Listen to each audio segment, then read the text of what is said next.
ซ่อมไดกันครับวันนี้เป็นช่างซ่อมไดนี่ประกอบได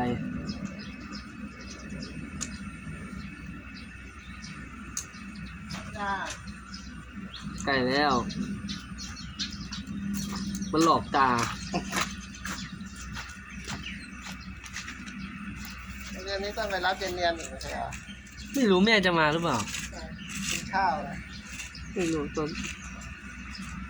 อนอาทิตย์แล้วถามแกบอกว่าเขาไม่ได้หยุด ตอนเย็นก็มาได้เนี่ยทำไมเนี่ย จริงเหรอ